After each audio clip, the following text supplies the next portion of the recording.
Hello friends, स्वागत है आपका आपके अपने चैनल एचएससी स्टडी गाइड में। आज इस वीडियो में हम बात करने वाले हैं कि जब भी आप एडनॉक में एज अ जॉब परफॉर्मर के लिए इंटरव्यू के लिए जाते हो, यानी कि परमिट टू वर्क के इंटरव्यू के लिए अगर जाते हो, तो वहां पर उस इंटरव्यू में आपको कौन से सवाल पूछे जा सकते हैं और उसका आपने किस तरीके से आंसर देना चाहिए। तो चलिए फिर वीडियो को स्टार्ट करते हैं। तो सबसे पहला क्वेश्चन आता है कि what is electrical area classification. जब भी आप एडनॉक में जॉब परफॉर्मर के लिए इंटरव्यू के लिए जाते हो, तो आपको ये सवाल ज़रूर पूछा जाता है कि इलेक्ट्रिकल एरिया क्लासिफिकेशन क्या होता है। तो आपको उसमें ये बताना है कि सर, इलेक्ट्रिकल एरिया क्लासिफिकेशन में हम 3 क्लासिफिकेशन देखते हैं। उसमें सबसे पहले आता है क्लास 1। क्लास 1 में क्या होता है कि उसमें हाई वोल्टेज होता है 650 वोल्ट्स के ऊपर, और फिर क्लास 2 में मीडियम वोल्टेज आता है, जो वोल्टेज होता है 250 वोल्ट से लेकर 650 वोल्ट्स तक। और थर्ड में आता है अनक्लासिफाइड, जिसमें लो वोल्टेज होता है और वो 250 वोल्ट से नीचे होता है। तो ये आपको बताना है जब भी वो आपको क्वेश्चंस करेंगे कि इलेक्ट्रिकल एरिया क्लासिफिकेशन क्या होता है। चलिए देखते हैं कि हमारा नेक्स्ट क्वेश्चन क्या है। तो नेक्स्ट क्वेश्चन वो ये भी पूछ सकते हैं कि व्हाट इज जोन क्लासिफिकेशन। तो जोन क्लासिफिकेशन के बारे में आपको ये बताना है कि सर, जोन क्लासिफिकेशन टोटल 4 हिस्सों में डिवाइड है, जिसमें जोन 0, जोन 1, जोन 2 और चौथा जो है वो है अनक्लासिफाइड। तो ये जो चारों चीज़ें हैं वो आपको बतानी है कि जिसमें जोन 0 में क्या आता है कि जो भी हार्मफुल और टॉक्सिक गैसेस होती है वो ऑलवेज प्रेजेंट होती है एक नॉर्मल कंडीशन में, यह आपको बताना है जोन 0 में। फिर आपको बताना है कि जोन 1 में क्या होता है कि हार्मफुल और टॉक्सिक गैसेस जो है वो ऑकेशनली प्रेजेंट होती है एक नॉर्मल कंडीशन में। फिर आपको बताना है कि जो जोन 2 है उसमें हार्मफुल और टॉक्सिक गैसेस जो है वो प्रेजेंट रहती है लेकिन एक एबनॉर्मल कंडीशन में। और फिर उसके बाद आपको चौथा क्लास बताना है, वो है अनक्लासिफाइड। तो उसमें क्या होता है कि हार्मफुल और टॉक्सिक गैसेस उसमें नहीं होते हैं, यानी कि उससे एरिया फ्री हो जाता है। तो ये चीज़ें आपको बतानी है जब भी वो आपको क्वेश्चंस पूछेंगे कि जोन क्लासिफिकेशन क्या है। तो नेक्स्ट क्वेश्चन वो ये भी पूछ सकते हैं कि व्हाट इज पीटीडब्ल्यू। तो आपको ये बताना है कि सर, परमिट टू वर्क जो है एक ऑफिशियली लीगल डॉक्यूमेंट्स है जो ज़रूरत होता है जब भी आपको वर्क एक्टिविटी सेफ मैनर में कैरिड आउट करना है। तो ये आपको उनको जवाब बताना है। फिर उसके बाद वो ये भी क्वेश्चंस पूछ सकते हैं कि what are the sections of PTW. आप जब एडनॉक के लिए इंटरव्यू ले जाते हो तो वहाँ पर एक परमिट सिस्टम होती है। तो वो जो परमिट सिस्टम है उसमें कौन कौन से सेक्शंस होते हैं उसके बारे में आपको पता होना चाहिए। तो इस क्वेश्चंस के आंसर में आपको ये बताना है कि सर, परमिट सेक्शन में टोटल 6 सेक्शंस होते हैं। उसमें सबसे पहला जो सेक्शंस होता है वो है परमिट रिक्वेस्ट का, जो इलेक्ट्रॉनिकली फिल किया जाता है जॉब ओरिजिनेटर की तरफ से। फिर आपको बताना है कि सेक्शन 2 जो है वो है हजार्ड असेसमेंट और प्रिकॉशंस, जो एरिया अथॉरिटी आइडेंटिफाई करता है। फिर सेक्शन 3 आता है गैस टेस्टिंग रिक्वायरमेंट। फिर सेक्शन 4 आता है परमिट इशू, जिसमें इशूइंग अथॉरिटी और जॉब परफॉर्मर का साइन होता है। फिर उसके बाद सेक्शन 5 आता है, उसमें होता है रिवैलिडेशन ऑफ पीटीडब्ल्यू, जिसमें इशूइंग अथॉरिटी और जेपी का साइन होता है। और फिर आपको बताना है कि सेक्शन 6 में पीटीडब्ल्यू क्लोजिंग होता है, यानी कि जो परमिट है उसको क्लोज किया जाता है। तो ये 6 सेक्शंस आपको बताने हैं जब भी वो आपको सवाल पूछेंगे कि what are the sections of PTW. तो दोस्तों, as per work management system के थ्रू एडनॉक में टोटल 3 टाइप के परमिट होते हैं।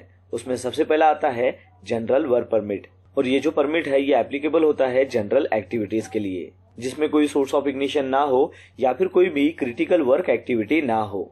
Example, scaffolding activity, work at height activity, concrete pouring activity etcetera. फिर उसके बाद का सेकंड वर्क परमिट आता है, वो है हॉट वर्क परमिट। और हॉट वर्क परमिट यानी कि जिसमें सोर्स ऑफ इग्निशन का इस्तेमाल होता हो। Example, welding, cutting, grinding etcetera. फिर उसके बाद का थर्ड वर्क परमिट आता है, वो है क्रिटिकल वर्क परमिट। और ये जो वर्क परमिट है वो क्रिटिकल एक्टिविटीज के लिए आपको इश्यू किया जाता है। एग्जाम्पल के तौर पर, अगर आपको किसी लोड को उठाने के लिए एक से ज्यादा क्रेन का इस्तेमाल अगर करना हो तो उसके लिए क्रिटिकल वर्क परमिट आपको इशू किया जाता है। चलिए अब जानते हैं कि एडनॉक में कितने टाइप्स के सर्टिफिकेट्स होते हैं according to work management system के थ्रू। तो सबसे पहला सर्टिफिकेट आता है कन्फाइंड स्पेस एंट्री सर्टिफिकेट, यानी कि अगर आपको कन्फाइंड स्पेस में काम करना हो तो उसके लिए आपको हॉट वर्क परमिट के साथ में कन्फाइंड स्पेस एंट्री सर्टिफिकेट आपके पास होना बहुत ही जरूरी है। फिर उसके बाद का सर्टिफिकेट आता है एक्सकैवेशन सर्टिफिकेट, यानी कि अगर आपको कोई भी एक्सकैवेशन एक्टिविटी करनी हो तो उसके लिए आपके पास हॉट वर्क परमिट के साथ में एक्सकैवेशन सर्टिफिकेट भी होना बहुत ही जरूरी है।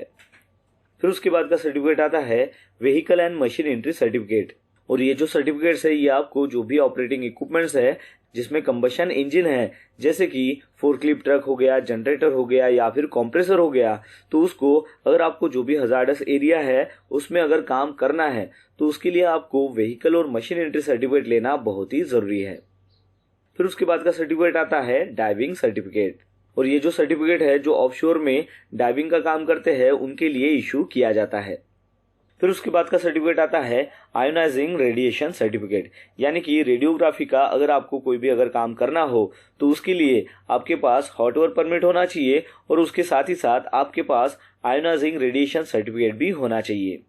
फिर उसके बाद आता है एटमॉस्फेरिक टेस्ट रिकॉर्ड फॉर्म, और ये जो सर्टिफिकेट है ये इसलिए इशू किया जाता है ताकि जो भी हार्मफुल वेपर्स हो उसका कॉन्सेंट्रेशन क्या है, या फिर वहां पर जो भी ऑक्सीजन कंटेंट है उसकी एडिक्वेसी क्या है, या फिर काम के वक्त जो भी पीरियोडिक या फिर कंटिन्यूअस एटमॉस्फेरिक टेस्टिंग वहां पर क्या है उसको रिकॉर्ड करने के लिए ये सर्टिफिकेट इशू किया जाता है। फिर उसके बाद का सर्टिफिकेट आता है ईस्टमैन सर्टिफिकेट, और ये जो सर्टिफिकेट है ये कोई भी सर्विसेज हो या फिर कोई भी यूटिलिटी एरिया हो उसके साथ में जो भी पाइपलाइंस आती है या फिर कम्युनिकेशंस मीडिया हो या फिर इलेक्ट्रिकल पावर लाइंस आती है, तो उसमें कोई भी कंस्ट्रक्शन करना हो या फिर रिपेयर एक्टिविटीज अगर आपको करना हो तो उसके लिए ये जो सर्टिफिकेट है ये आपको इशू किया जाता है। फिर उसके बाद का सर्टिफिकेट आता है एनर्जी आइसोलेशन सर्टिफिकेट, और ये जो सर्टिफिकेट है ये इसलिए इशू किया जाता है ताकि जो भी एनर्जी सोर्स हो या फिर इक्विपमेंट हो उसको आइसोलेट किया जा सके, यानी कि जो भी वर्क एक्टिविटी है वो परफॉर्म करने के लिए आपको एनर्जी सोर्स को अगर आइसोलेट करना हो तो उसके लिए ये सर्टिफिकेट को इशू किया जाता है। फिर उसके बाद का सर्टिफिकेट आता है टेम्पररी डिफीट सर्टिफिकेट, और ये जो सर्टिफिकेट है ये उस वर्क एक्टिविटी के लिए इशू किया जाता है कि जिसमें जो भी सेफ्टी सिस्टम है उसको टेम्पररी बाईपासिंग किया जा सके। तो उसमें आता है कि सिस्टम को अगर ओवरराइड करना हो तो उसके लिए ये सर्टिफिकेट इशू किया जाता है, या फिर जो भी इक्विपमेंट आइडेंटिफाई किए गए हो एचएससी सेफ्टी क्रिटिकल सिस्टम्स या फिर इक्विपमेंट के अनुसार, तो उसमें अगर आपको कोई काम करना हो तभी ये सर्टिफिकेट आपको इशू किया जाता है। फिर उसके बाद का सर्टिफिकेट आता है रोड क्लोजर सर्टिफिकेट, और ये जो सर्टिफिकेट है ये रिक्वायर होता है ताकि जो भी वर्क एक्टिविटीज है उसको आपको करने के लिए अगर रोड को क्लोज करना हो तो उसके लिए आपको ये रोड क्लोजर सर्टिफिकेट इशू किया जाता है। तो इस प्रकार एडनॉक में 10 टाइप के सर्टिफिकेट्स होते हैं, और वो भी according to work management system के थ्रू, यानी कि जब भी आपको कोई एक्टिविटी करनी हो तो उसके लिए आपको परमिट इशू किया जाता है, और साथ ही साथ उसके रिलेवेंट जो भी एक्टिविटी अगर आपको करनी हो, एग्जांपल के थ्रू अगर आपको कन्फाइंड स्पेस में अगर एक्टिविटी करनी हो तो उसका भी सर्टिफिकेट आपको इशू किया जाता है, यानी कि वर्क परमिट के साथ साथ आपके पास सर्टिफिकेट भी होना बहुत ही जरूरी है। चलिए अब देखते हैं कि हमारा नेक्स्ट क्वेश्चन क्या है। नेक्स्ट क्वेश्चन है कि what documents are attach with PTW, यानी कि पीटीडब्ल्यू के साथ कौन से डॉक्यूमेंट जो है वो अटैच किए जाते हैं। तो उसके लिए आपको ये आंसर देना है कि सर जब भी हम पीटीडब्ल्यू लेते हैं तो उसके साथ में हमें मेथड स्टेटमेंट हो गया, टीआरए हो गया। टीआरए यानी कि टास्क रिस्क असेसमेंट, कहीं पर इसको हीरा भी कहते हैं और जेएसए भी कहते हैं। थर्ड हो गया कि उसके रिलेवेंट जो भी ड्राइंग्स है वो आपको अटैच करनी है, और फिर फोर्थ में आपको बताना है कि पीटीडब्ल्यू सर्टिफिकेट्स। तो ये जो चारों पॉइंट्स है वो आपको बताने हैं जब भी वो आपको क्वेश्चंस पूछेंगे कि पीटीडब्ल्यू के साथ कौन से अटैच डॉक्यूमेंट्स होने चाहिए। कि हमारा नेक्स्ट क्वेश्चन क्या है। तो हमारा नेक्स्ट क्वेश्चन है कि what is TRA and what are the steps of TRA, यानी कि टीआरए क्या होता है, यानी कि टास्क रिस्क असेसमेंट क्या होता है और उसके कौन से स्टेप्स होते हैं। तो उसके लिए आपको ये आंसर देना है कि सर टीआरए एक ऐसी सिस्टम होती है कि जिसमें हजार्ड को आइडेंटिफाई किया जाता है और उसकी रिस्क को कंट्रोल किया जाता है with the help of risk assessment matrix. और फिर आपको बताना है कि टीआरए के टोटल 11 स्टेप्स आते हैं। तो उसमें जैसे पहला स्टेप होता है जॉब स्टेप्स, फिर होता है हजार्ड, फिर होता है कॉज, फिर होता है कॉन्सिक्वेंसेस, फिर है पोटेंशियल रिस्क, फिर है एग्जिस्टिंग बैरियर यानी कि कंट्रोल, फिर उसके बाद आता है रिकमेंडेड कंट्रोल्स, फिर है एक्शन बाय जेपी और सुपरवाइजर, फिर उसके बाद आता है रेसिजुअल रिस्क, फिर उसके बाद आता है आलाप, और फिर उसके बाद आता है कंप्लीशंस। तो ये जो 11 स्टेप्स है ये आपको बताने हैं जब भी वो आपको पूछेंगे कि टीआरए के कौन से स्टेप्स हैं। तो चलिए देखते हैं कि नेक्स्ट क्वेश्चन हमारा क्या है। तो नेक्स्ट क्वेश्चन वो आपको ये भी पूछ सकते हैं कि व्हाट इज हजार्ड, हजार्ड की डेफिनेशंस आपको बताना है। तो उसमें आपको यही बताना है कि sir hazard is anything which has a potential to cause harm, यानी कि हजार्ड एक ऐसी चीज़ है कि जिसमें पोटेंशियल है, जिसमें क्षमता है कि जिसकी वजह से नुकसान हो सकता है। फिर उसके बाद वो ये भी क्वेश्चंस पूछ सकते हैं कि व्हाट इज रिस्क। तो उसके लिए आपको ये आंसर देना है कि sir risk is probability and severity of hazard, यानी कि रिस्क जो है वो हजार्ड की प्रोबेबिलिटी और सेवरिटी होती है। फिर उसके बाद वो ये क्वेश्चंस पूछ सकते हैं कि व्हाट इज़ पोटेंशियल रिस्क, जैसे कि हमने टीआरए के स्टेप में देखा है। तो उसमें आपको ये बताना है कि सर पोटेंशियल रिस्क एक ऐसी रिस्क है कि जो भी कंट्रोल मेजर्स आप इम्प्लीमेंटेशन करने से पहले जो भी हज़ार्ड की रिस्क होती है उसको पोटेंशियल रिस्क कहते हैं। फिर उसके बाद आपको ये भी पूछ सकते हैं कि व्हाट इज़ रेसिजुअल रिस्क, जैसे कि हमने इसके पहले टीआरए के स्टेप में देखा था। तो रेसिजुअल रिस्क यानी कि ऐसी रिस्क कि जो कंट्रोल मेजर्स जो है वो इम्प्लीमेंटेशन करने के बाद जो भी रिस्क बचती है तो उसे रेसिजुअल रिस्क कहते हैं। फिर उसके बाद वो ये भी पूछ सकते हैं कि व्हाट इज़ आलाप, तो आपको ये बताना है कि सर आलाप यानी कि as low as reasonably practicable. इसका मतलब ये होता है कि जो भी रिस्क है वो आपको एज मच एज पॉसिबल उसको कंट्रोल करना है, और फिर उसके बाद अगर आप उसको रिड्यूस करना चाहो तो उसकी जो कॉस्ट है वो बहुत ही हाई रहेगी एज़ कम्पेयर टू उसके जो बेनिफिट्स है उसको रिड्यूस करने के।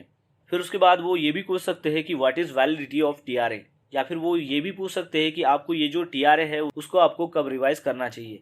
तो उसके लिए आपको ये आंसर देना है कि सर टीआरए की जो वैलिडिटी है वो 6 मंथ्स की होती है, और वो किस कंडीशंस में रिवाइज किया जाता है, तो उसके लिए वर्क लोकेशन अगर चेंज होता है, या फिर टूल्स एंड इक्विपमेंट्स अगर यूज़ करते हो तो उसमें अगर कोई चेंजेस आते हैं, या फिर वर्क एक्टिविटी है उसमें अगर कोई चेंजेस आता है, या फिर in case of major accident, इस केसेस के दौरान आपको टीआरए को रिवाइज करना बहुत ही ज़रूरी है। चलिए अब देखते हैं कि हमारा नेक्स्ट क्वेश्चन क्या है। तो नेक्स्ट क्वेश्चन वो जेपी के इंटरव्यू के लिए वो पूछ सकते हैं, वो है कि what are the hazards of lifting activity. तो उसमें आपको ये बताना है कि suspended load, crane collapse, fall of load, damage tools and tackles, improper signalling, uneven ground conditions, adjacent या फिर नियर बाय जो भी स्ट्रक्चर्स है, overhead power lines, mechanical failure, improper rigging, uncontrolled movement of load. तो ये जो सारे hazards है ये आपको बताने हैं जब भी वो आपको क्वेश्चंस पूछते हैं कि लिफ्टिंग के क्या हजार्ड्स है। फिर आपको वो ये क्वेश्चंस पूछ सकते हैं कि लिफ्टिंग के क्या प्रिकॉशंस हैं। तो उसके लिए आपको ये आंसर देना है कि सर लिफ्टिंग एक्टिविटी स्टार्ट करने से पहले हमारे पास पीटीडब्ल्यू होना चाहिए, फिर है उसका लिफ्टिंग प्लान होना चाहिए, फिर थर्ड पार्टी इंस्पेक्शंस और कलर कोडिंग होना चाहिए उस क्रेन का, टूल्स का और टैकल्स का। फिर उसके बाद थर्ड पार्टी सर्टिफिकेट होना चाहिए क्रेन ऑपरेटर का, रिगिंग सुपरवाइजर का और रिगर्स का। फिर उसके बाद आपको ये बताना है कि ओनली अप्रूव जो रिगर है यानी कि ओनली सिंगल जो ट्रेन रिगर है वही जो है वो सिग्नल देगा क्रेन ऑपरेटर को। फिर उसके बाद आपको बताना है कि क्रेन को जहाँ पर भी आप पोजीशंस करोगे तो वो जो एडजेसेंट स्ट्रक्चर है उससे आपको दूर उसको जो है वो पोजीशंस करना है, और ओवरहेड पावर लाइन से भी आपको उससे दूरी बनाए रखनी है। फिर उसके बाद आपको बताना है कि क्रेन का जो मेंटेनेंस है वो सबसे पहले आपको करना है। फिर उसके बाद आता है कि डेली इंस्पेक्शंस आपको उस क्रेन का करना है, फिर है बैरिकेड करना है और साइन बोर्ड लगाना है। फिर उसके बाद बताना है कि जो भी सस्पेंडेड लोड है उसके नीचे में खड़ा नहीं रहना है। फिर उसके बाद है कि जो भी आउट रिगर्स है वो फुल्ली कम्प्लीटली एक्सटेंडेड होने चाहिए, ये आपको बताना है। फिर आपको बताना है कि जो भी सेफ्टी डिवाइसेस है जैसे कि एंटी टू ब्लॉक डिवाइस हो गया, एनेमोमीटर हो गया, लिमिट स्विच हो गई, लेवल इंडिकेटर्स हो गए, ये सारे सेफ्टी डिवाइसेस जो है वो क्रेन में इंस्टॉल होनी चाहिए। फिर उसके बाद आपको बताना है कि जो भी क्रेन है उसको ग्राउंड लेवल पर आपको अच्छे से पोजीशंस करना है, और उसके जो आउट रिगर्स है वो आउट रिगर पैड्स के ऊपर आपको प्लेस करना है। और फिर उसके बाद आपको बताना है कि जब भी आप लिफ्टिंग का काम कर रहे हो तो उसके लिए आपको 2 टैगलाइन का इस्तेमाल करना पड़ता है। तो ये जो सारे पॉइंट्स है ये आपको बताने हैं जब भी वो आपको क्वेश्चंस पूछते हैं कि लिफ्टिंग के दौरान आपको कौन से प्रिकॉशंस लेने हैं। फिर उसके बाद आपको ये भी सवाल पूछा जा सकता है कि what is simple lift plan या फिर लिफ्टिंग प्लान। तो उसके लिए आपको ये आंसर देना है कि सर लिफ्टिंग प्लान एक ऐसा डॉक्यूमेंट है कि जिसमें सारी इन्फॉर्मेशन रिक्वायर्ड होती है कि जिसके थ्रू हम सेफ वर्किंग लोड जो है वो क्रेन का वो हम कैलकुलेट कर सकते हैं। सवाल पूछा जा सकता है कि व्हाट इज लोड चार्ट। तो उसके लिए आपको ये आंसर देना है कि सर लोड चार्ट जो है वो क्रेन में होता है, और उसमें हम सेफ वर्किंग लोड कैपेसिटी उस क्रेन की कितनी है वो हम कैलकुलेट करते हैं विद द पैरामीटर्स, जैसे कि बूम लेंथ हो गया, बूम एंगल हो गया और बूम रेडियस हो गया। तो इनके थ्रू जो है हम सेफ वर्किंग लोड कैपेसिटी जो क्रेन की है वो हम कैलकुलेट करते हैं। फिर उसके बाद वो ये भी सवाल पूछ सकते हैं कि how many types of lifting in ADNOC. तो उसके लिए आपको ये आंसर देना है कि sir total 3 types of lifting होती है। तो उसमें सिंपल लिफ्ट हो गया, हेवी लिफ्ट हो गया और क्रिटिकल लिफ्ट हो गया। तो सिंपल लिफ्ट में क्या होता है कि जो भी वेट है जो 20 टन से कम होता है वो सिंपल लिफ्ट में आता है, और जो भी लोड 20 टन से ज़्यादा होता है वो हेवी लिफ्ट में आता है। और क्रिटिकल लिफ्ट में क्या आता है कि जो भी क्रेन का इस्तेमाल आप लिफ्टिंग के लिए कर रहे हो तो उसका जो सेफ वर्किंग लोड कैपेसिटी है उसका अगर 80% के अबाव अगर चला जाता है तो वो क्रिटिकल लिफ्ट में आता है। फिर उसके बाद जो है टैंडम लिफ्टिंग, यानी कि 2 क्रेन का इस्तेमाल आप लिफ्टिंग के लिए अगर कर रहे हो तो वो भी क्रिटिकल लिफ्ट में आता है। और फिर उसके बाद है लिफ्टिंग और लाइफ फैसिलिटीज़, तो वो भी ये क्रिटिकल लिफ्ट में आता है। तो ये सारी चीज़ें आपको बतानी है जब भी वो आपको क्वेश्चंस करते हैं कि कितने टाइप्स की लिफ्टिंग होती है एडनॉक में। तो उसके बाद आपको ये भी सवाल पूछा जा सकता है कि what are the hazards of power tools, यानी कि पावर टूल्स में कौन से हजार्ड्स होते हैं। तो उसके लिए आपको यह आंसर देना है कि sir electric shock, fire and explosion, sparks, cut injuries, burn injuries, noise, vibration. तो ये जो सारे हजार्ड्स है ये आपको बताने हैं जब भी वो आपको क्वेश्चंस करते हैं कि what are the hazards of power tools. फिर उसके बाद आपको ये भी सवाल पूछा जा सकता है कि what are the precautions of power tools, यानी कि पावर टूल्स के दौरान आपको कौन से प्रिकॉशंस लेने हैं। उसके लिए आपको ये आंसर देना है कि सर कि जो भी टूल्स हम इस्तेमाल करने वाले हैं उसका जो पावर सप्लाई रहेगा वो 110 वोल्ट रहेगा, और साथ ही में उस पैनल में हम 30 मिली एम्पियर की एलसीबी जो है वो इंस्टॉल करेंगे। उसके बाद आपको बताना है कि डेडमैन स्विच जो है हम उसको प्रोवाइड करेंगे। फिर है मशीन गार्ड, यानी कि जो भी मशीन्स आप इस्तेमाल कर रहे हो उसका प्रॉपरली गार्ड होना चाहिए। फिर उसके बाद आपको बताना है कि जो भी एरिया है जहाँ पर भी आप पावर टूल्स का इस्तेमाल करने वाले हो तो उस एरिया में जो भी कंबस्टेबल और फ्लैमेबल मटेरियल है उसको आपको रिमूव करना है। फिर आपको बताना है कि जो भी पावर टूल्स आप इस्तेमाल कर रहे हो जैसे कि ग्राइंडिंग मशीन्स हो गया, तो उस ग्राइंडिंग मशीन्स में जो भी डिस्क लगता है, डिस्क यानी कि उसकी जो व्हील होती है, तो उसका जो आरपीएम है वो हमेशा ज़्यादा होना चाहिए उस मशीन के आरपीएम से, ये आपको बताना है। फिर आपको बताना है कि 100% स्पार्क कंटामिनेट होना चाहिए, यानी कि जहाँ पर भी आप पावर टूल्स का इस्तेमाल कर रहे हो और जहाँ पर बहुत सारा स्पार्क अगर निकल रहा है तो उस एरिया को आपको स्पार्क कंटामिनेट करना है, जिसकी वजह से क्या होगा कि वो एरिया टोटली कंप्लीटली कवर हो जाएगा और निकलने वाला जो भी स्पार्क है वो बाहर निकल नहीं पाएगा। फिर आपको बताना है कि उस एरिया को आपको वेल्डिंग बूथ जो है वो प्रोवाइड करना है। फिर आपको बताना है कि फायर एक्सटिंग्विशर होना चाहिए, फायर ब्लैंकेट होना चाहिए, एक ट्रेन फायर वॉचर होना चाहिए जो भी पर्सन्स वहाँ पर काम कर रहा है उसके पास डबल आई प्रोटेक्शन होना चाहिए, यानी कि सेफ्टी गॉगल्स हो गया, फेस शील्ड हो गया। फिर उसके बाद लेदर ग्लोव्स होने चाहिए, एफ्रॉन होना चाहिए, हेयरिंग प्रोटेक्शंस होना चाहिए जैसे कि एयर प्लग हो गया, एयर मफ हो गया। फिर आपको बताना है कि जो भी काम का लॉन्ग ड्यूरेशंस है तो उसके लिए आपको जॉब रोटेशंस करना है। तो ये सारी चीज़ें आपको बतानी है जब भी वो आपको सवाल पूछते हैं कि what are the precautions of power tools. फिर उसके बाद आपको ये सवाल पूछा जा सकता है कि व्हाट इज़ आइसोलेशन प्रोसेस, यानी कि लोटो प्रोसेस। तो उसके लिए आपको ये आंसर देना है कि सर जो भी एनर्जी सोर्सेस है उसको सबसे पहले हमें आइडेंटिफाई करना है और फिर हमें नोटिफाई करना है उन लोगों को जो भी उस एक्टिविटी में इन्वॉल्व है। फिर हमें इक्विपमेंट को शट डाउन करना है। फिर उसके बाद जो भी इक्विपमेंट है उसको आइसोलेट करना है। फिर उसके बाद लोटो को यूज़ करना है, यानी कि लॉग आउट टैग आउट को हमें यूज़ करना है उस इक्विपमेंट के ऊपर, और फिर जो भी स्टोर एनर्जी है उसको आपको रिलीज करना है। फिर दोबारा आपको रीचेक करना है कि जो भी आइसोलेशन आपने किया है वो बराबर है कि नहीं है, और फिर उसके बाद जो है आपको एक्टिविटीज़ को परफॉर्म करना है और फिर लास्ट में आपको लोटो को रिलीज करना है। तो ये सारे पॉइंट्स आपको बताने हैं जब भी वो आपको क्वेश्चंस पूछते हैं कि व्हाट इज़ आइसोलेशन प्रोसेस और लोटो प्रोसेस। फिर उसके बाद आपको ये भी सवाल पूछा जा सकता है कि वर्क एट हाइट में आपको कौन से हज़ार्ड का सामना करना पड़ सकता है। तो उसके लिए आपको सिंपली बताना है कि सर फॉलिंग फ्रॉम हाइट वो एक हज़ार्ड है, यानी कि ऊंचाई से गिरने का जो खतरा है वो एक हज़ार्ड है। फिर आपको बताना है कि जो मटेरियल है या फिर जो भी इक्विपमेंट है वो भी ऊंचाई से गिर सकते हैं। तो ये जो सारे हज़ार्ड्स है वो आपको बताने हैं जब भी वो आपको क्वेश्चन पूछते हैं कि वर्क एट हाइट के हज़ार्ड्स क्या है। फिर आपको वो पूछ सकते हैं कि वर्क एट हाइट में आपको कौन से प्रिकॉशंस लेने हैं या फिर कंट्रोल्स लेने हैं। तो उसके लिए आपको ये बताना है कि सर फुल बॉडी जो हार्नेस है उसमें 2 लाइनर्ड होनी चाहिए, 100% टाई ऑफ होना चाहिए। फिर जो भी स्कैफोल्ड है उसको गार्ड रेल होना चाहिए, 2 बोर्ड्स होना चाहिए, और जो भी वर्किंग प्लेटफॉर्म है वो बाकायदा इंस्पेक्टेड होना चाहिए और उसमें टैग लगना चाहिए। फिर उसके बाद है कि जो भी टूल्स का इस्तेमाल हो रहा है जैसे कि स्पैनर का इस्तेमाल हो रहा है तो उसके लिए टूल लैनर्ड होने चाहिए। और फिर उसके बाद है कि जो भी अनवांटेड मटेरियल है वर्क एट हाइट के ऊपर उसको आपको स्टोर नहीं करना है।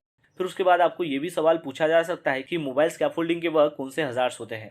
तो उसमें आपको ये बताना है कि सर स्कैफोल्डिंग जो है वो कोलैप्स हो सकती है, एक्सीडेंटल मूवमेंट हो सकता है उस मोबाइल स्कैफोल्ड का, मोबाइल जो स्कैफोल्ड है वो टॉपलिंग हो सकता है, मोबाइल स्कैफोल्ड में जो भी वेस्ट लगे हैं उसको अगर मान लो अनलॉक नहीं किया और उस कंडीशंस में अगर उसको मूव कर रहे हैं तो वो भी एक हज़ार्ड है। फिर उसके बाद है कि उस मोबाइल स्कैफोल्ड में अगर ऊपर में स्टैंडिंग प्लेटफॉर्म में अगर पर्सन्स है और फिर अगर उस मोबाइल स्कैफोल्ड को अगर आप मूव करने की कोशिश कर रहे हो तो वो भी एक हज़ार्ड है। और फिर है कि मोबाइल स्कैफोल्ड जहाँ पर है उसके नज़दीक या फिर कोई भी ओवरहेड पावर लाइंस है और उसके कांटेक्ट में अगर वो स्कैफोल्ड आती है तो वो भी एक हज़ार्ड है।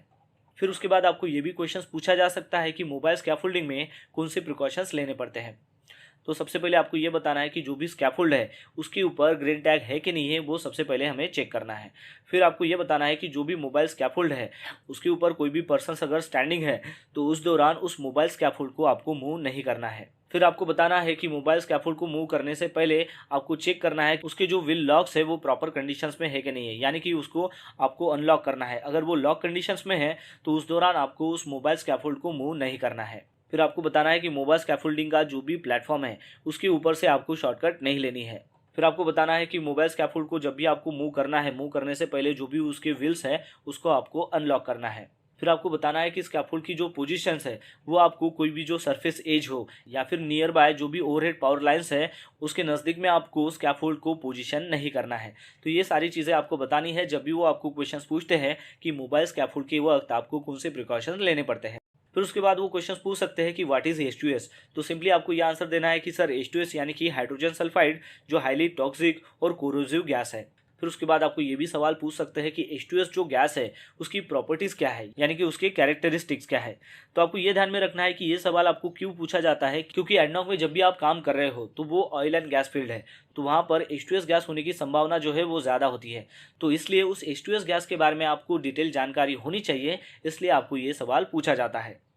तो उसके लिए आपको ये आंसर देना है कि सर H2S गैस जो है वो हाईली टॉक्सिक होती है, कोरोसिव होती है, वो जो है वो पानी में जो है वो सोल्यूबल हो जाती है, वो कलरलेस गैस है और उसका रोटन एक जैसा स्मेल आता है, यानी कि सड़े हुए जो अंडे हैं उसकी तरह जो है उसका स्मेल आता है एट 1 ppm पर। तो ये सारी बातें आपको पता होना चाहिए।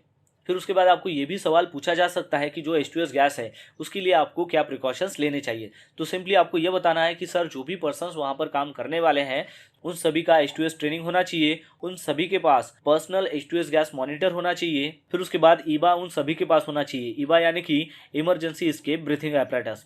फिर आपको बताना है कि विंडसॉक होना चाहिए, H2S अलार्म वहाँ पर होना चाहिए, इमरजेंसी इवैक्यूएशन रूट होना चाहिए, इमरजेंसी इवैक्यूएशन प्लान होना चाहिए, इमरजेंसी स्टैंड बाय व्हीकल होना चाहिए। तो ये सारी चीज़ें जो है वो आपको बताने हैं जब भी वो आपको क्वेश्चंस पूछते हैं कि H2S के लिए आपको क्या प्रिकॉशंस लेने हैं। फिर उसके बाद आपको ये भी सवाल पूछा जा सकता है कि इन केस अगर H2S लीक अगर हो जाता है तो उस वक्त आपको कैसे इवैक्यूएट होना है। तो उसके लिए आपको यह आंसर देना है कि सर जैसे ही हमें पता चलेगा कि वहाँ पर H2S गैस लीक हो गई है तो इमीडिएटली हमें जो भी हम एक्टिविटी कर रहे हैं वो सबसे पहले हमें स्टॉप करनी है। फिर हमें हमारे पास जो भी ईबा है उसको सबसे पहले हमें पहनना है। पहनने के बाद हमें ये देखना है कि कोई भी इक्विपमेंट अगर रनिंग कंडीशंस में है उसको अगर हम पॉसिबल हो सके तो स्टॉप करने की कोशिश करेंगे, अदरवाइज उसको छोड़ देंगे। फिर उसके बाद जो है हमें विंड सॉक को देखना है और पता करना है कि विंड डायरेक्शन किस तरफ है। जैसे ही हमें विंड डायरेक्शन का पता चलेगा तो सबसे पहले हमें क्रॉस विंड डायरेक्शन में चलना है। और वो कब तक चलना है कि जब तक हमारा जो H2S मॉनिटर है वो अलार्म देते जाएगा तब तक हमें जो है वो कंटिन्यूअस उस क्रॉस विंड डायरेक्शन में चलते रहना है। और फिर उसके बाद जैसे ही वो जो अलार्म देना बंद हो जाएगा, यानी कि उसका जो रिंगिंग है वो बंद हो जाएगा, तो उसके बाद आपको अपविंड डायरेक्शन में जाना है और सेफली आपको असेंबली पॉइंट में पहुंचना है। फिर उसके बाद असेंबली पॉइंट में हेड काउंट होगा और फिर इमरजेंसी कॉन्टैक्ट नंबर पर इन्फॉर्म किया जाएगा कि यहाँ पर जो है H2S लीक हुआ है और हमने जो है वहाँ से इवैक्यूएशन किया है। इन केस उस इवैक्यूएशन के दौरान अगर आपको लगता है कि कोई भी पर्सन उस हेड काउंट में मिसिंग है तो आपको तुरंत वो जानकारी जो है इमरजेंसी कॉन्टैक्ट नंबर को देनी है और बताना है कि सर हमारा जो एक कोई पर्सन है वो अभी तक मिसिंग है और वो वहाँ से निकला हुआ नहीं है, तो उसके लिए प्लीज़ आप रेस्क्यू टीम को सेंड कीजिए। तो ये सारे पॉइंट्स आपको बताने हैं कि जब भी वो आपको सवाल पूछते हैं कि अगर इन केस H2S अगर लीक होता है तो आपको कैसे इवैक्यूएट होना है। उसके बाद वो आपको ये सवाल पूछ सकते हैं कि व्हाट इज कन्फ्लिक्टिंग एक्टिविटी। तो उसके लिए आपको ये आंसर देना है कि सर 2 और मोर एक्टिविटीज़ जो है वो कैरिड आउट होती है सेम लोकेशन में सेम टाइम पर और उसकी वजह से जो भी वर्कर्स है वो अफेक्टेड हो जाते हैं उस एक्टिविटी में जो भी हजार्ड्स इन्वॉल्व है उसकी वजह से, तो उसको कन्फ्लिक्टिंग एक्टिविटी कहते हैं। फिर उसके बाद ये भी सवाल पूछा जा सकता है कि कन्फ्लिक्टिंग एक्टिविटी अगर मान लो वहाँ पर है तो उस दौरान आपको क्या करना है। फिर उसके बाद आपको ये भी सवाल पूछा जा सकता है कि जो भी मशीनरीज है या फिर जो भी इक्विपमेंट है उसका सेफली इस्तेमाल करने के लिए आपको कौन से प्रिकॉशंस लेने चाहिए। फिर उसके बाद आपको ये भी सवाल पूछा जा सकता है कि अगर हाई रिस्क एक्टिविटी आपको अगर करनी है तो उस दौरान आपको क्या करना होता है। फिर उसके बाद वो ये भी सवाल पूछ सकते हैं कि कितने टाइप की इमरजेंसीज होती है और उसके लिए आपको क्या एक्शन लेना है उस इमरजेंसी के वक्त। जैसे कि उसमें आपको पूछ सकते हैं कि मेडिकल इमरजेंसी क्या होती है, फायर की इमरजेंसी हो गई, वर्क एट हाइट की इमरजेंसी हो गई, H2S लीक की इमरजेंसी हो गई, तो इसके बारे में वो आपको सवाल पूछ सकते हैं। फिर उसके बाद आपको ये भी सवाल पूछा जा सकता है, यानी कि ये जो सवाल है ये आपको 100% पूछते ही है। उसमें क्या पूछते हैं कि व्हाट इज़ कन्फाइंड स्पेस, उसके हजार्ड्स क्या है और उसके रिलेवेंट आपको कौन से प्रिकॉशंस लेने पड़ते हैं। तो ये जो सवाल है वो ज़्यादातर हर एक इंटरव्यू में आपको पूछा जा सकता है। फिर उसके बाद आपको ये भी सवाल पूछा जा सकता है कि व्हाट इज़ गैस टेस्टिंग और ये जो गैस टेस्टिंग है ये कहाँ पर रिक्वायर्ड होती है। तो ये भी क्वेश्चंस आपको पूछा जा सकता है। फिर उसके बाद आपको ये भी सवाल पूछा जा सकता है कि what is source of ignition, उसके कुछ एग्जाम्पल के बारे में भी वो आपको पूछ सकते हैं। फिर उसके बाद आपको ये भी सवाल पूछा जा सकता है कि स्कैफोल्डिंग टैग के कितने टाइप्स होते हैं। फिर उसके बाद आपको ये भी सवाल पूछा जा सकता है कि एक्सकैवेशंस क्या होता है, उसके हजार्ड्स क्या होते हैं और उसके रिलेवेंट प्रिकॉशंस क्या होते हैं। तो ये भी सवाल जो है वो ज़्यादातर इंटरव्यू में आपको पूछा जाता है। फिर नेक्स्ट क्वेश्चन आता है कि वेल्डिंग एक्टिविटी और कटिंग एक्टिविटी के वक्त कौन से हजार्ड्स होते हैं और उसके लिए आपको क्या प्रिकॉशंस लेने पड़ते हैं। तो ये भी जो सवाल है वो ज़्यादातर इंटरव्यू में आपको पूछा जाता है। फिर उसके बाद वो ये भी पूछ सकते हैं कि व्हाट इज़ LSR। LSR यानी कि लाइफ सेविंग रूल। आपको मैं बता दूं कि जब भी आप एडनॉक में काम करते हो तो वहाँ पर टोटल 10 LSR होते हैं, यानी कि लाइफ सेविंग रूल। तो उसके बारे में आपको पता होना चाहिए, क्योंकि ज़्यादातर इंटरव्यू में आपको ये सवाल भी पूछा जा सकता है।